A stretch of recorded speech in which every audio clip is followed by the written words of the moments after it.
কবি শুভ দাশগুপ্তের আমি সুভাষ।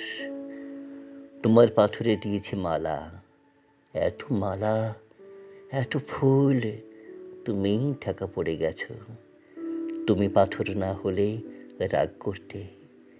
56 বছর আগের এক মধ্যরাতে এলগিন রোডের 3 তলার ঘরে আলো জ্বলছিল। চাদর গায়ের এক ছায়া মূর্তি পায়চারি করছিল অবিরাম। বাইরের রাস্তায় ইংরেজ পুলিশের চর সতর্ক সজাগ চোখে দেখছিল।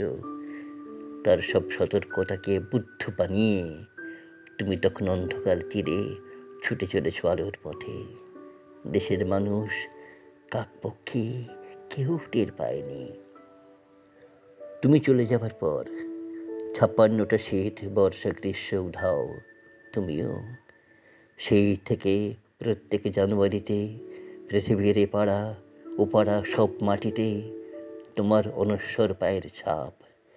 সব রাইফেলে তোমার বুকের বারুদ, সব কুচকাওয়াজে তোমার স্বপ্নের ছন্দ।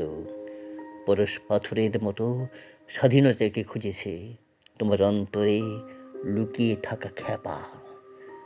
তোমার গন্তব্য ছিল স্বাধীনতা, তোমার পথ ছিল স্বাধীনতা, তোমার স্বপ্ন ছিল স্বাধীনতা, তোমার প্রেম ছিল স্বাধীনতা। তুমি রক্ত চেয়েছিলে স্বাধীনতার জন্য, তুমি তাই পাথর।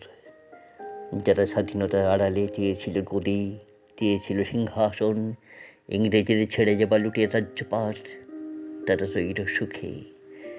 ভারতবর্ষের টাকায় তাদের সুখ, তোমার নয়। ভারতবর্ষের অফিসে আদালতে তাদের ছবি, তোমার নয়। ভারতবর্ষের সংবিধানে তাদের সই সাবুদ, তোমার নয়। ইংরেজ গরিব মানুষকে পায়ের নিচে রাখত, আমরা বড়লোকদের মাথায় করে রেখেছি। স্মাগলার কিংবা ডাকাতকে জোর হাতে সভাপতির আসনে আহ্বান করেছি। ইংরেজি দেশের ধনসম্পত্তি লুট করত, আমরা দেশটাকে বেঁচে দিচ্ছি। ইংরেজি দিয়েছে চাবুক লাঠিগুলি, আমরা দিয়েছি মাস্তান, মাফিয়া, নেতা আর বুলি। ইংরেজি দিয়েছে কালাপানি, সেলুলার জেল, আমরা দিয়েছি টিভিতে সুপারহিট মোকাবিলা। আর আইনসভায় আয়রাম গয়রামের খেল। 56 বছর আগের এক মধ্যরাতে পরাধীন এই দেশ ছেড়ে তুমি চলে গিয়েছিলে স্বাধীন এক স্বদেশে ফিরে আসার স্বপ্ন নিয়ে। তুমি ফিরে আসোনি।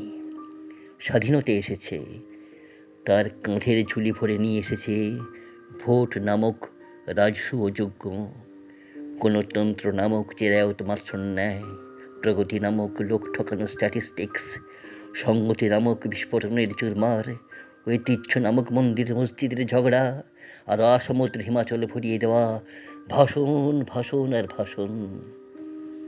56 বছর ধরে তুমি পাথর হয়ে আছো। 56 বছর ধরে ভারতবর্ষ অধীর অপেক্ষায় কান পেতে আছে। ইথার তরঙ্গে কবে হঠাৎ শোনা যাবে স্বাধীনতার নিজস্ব কণ্ঠস্বর। আমি সুভাষ বলছি, আমি সুভাষ বলছি, আমি সুভাষ বলছি।